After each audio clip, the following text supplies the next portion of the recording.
The silliest people skulking around the edges of the property industry are these shallow attention seekers who pump out nonsense reports claiming that no one can afford to buy property in Australia, not because it's true or useful, but simply to drum up some free publicity for the business, which is the source of the misinformation. The shallowness and pointlessness of these reports is demonstrated by the results being seen in property markets, which emphatically contradict the notion that most people can't afford to buy homes because they're unaffordable to the vast majority of us. We're constantly inundated with reports claiming young Australians are priced out of the property market and doomed to a lifetime of renting, but the latest official data shows there has been a 13% annual increase in the number of loans to first home buyers. The attention-seeking report writers claim no one can afford to buy, but first-timers are out there buying homes in rising numbers.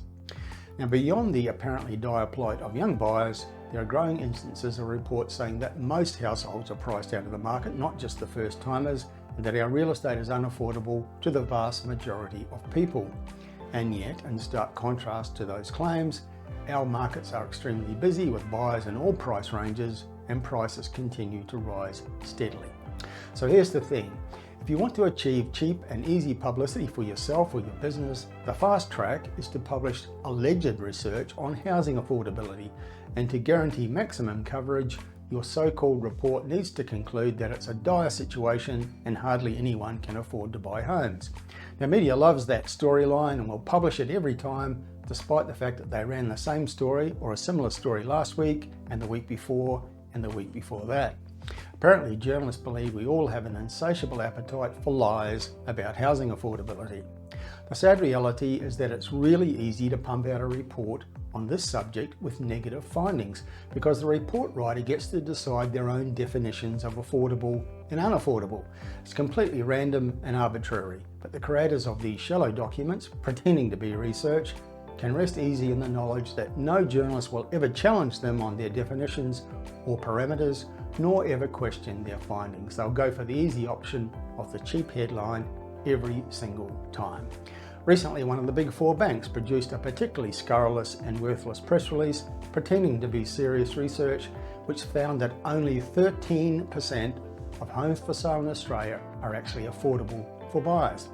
Now, if that was true, property markets across the nation would be largely dormant. There'd be a few sales occurring and prices would be falling in most markets.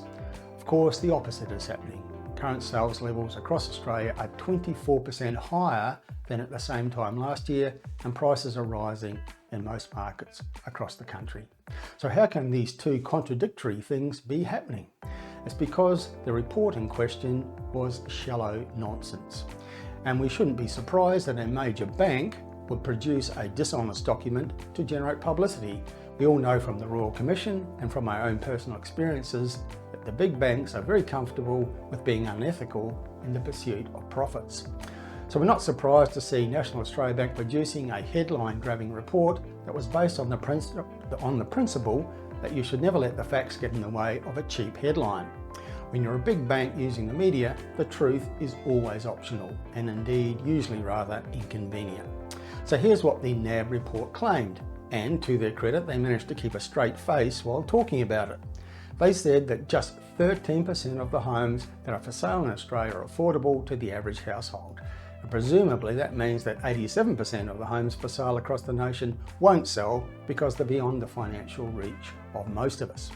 So how did they manage to come up with this implausible scenario, which is contradicted by what's happening in the market every single day? They managed to achieve it by deciding, in the interest of a screaming headline, that if you have to spend more than 25% of household income on servicing the mortgage, then that's unaffordable.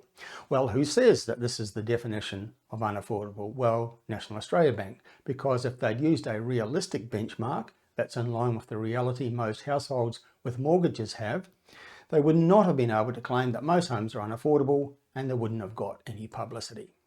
If NAB was right, of course, and spending more than a quarter of the household income on the mortgage was unaffordable, then mortgage delinquency rates in Australia would be sky high.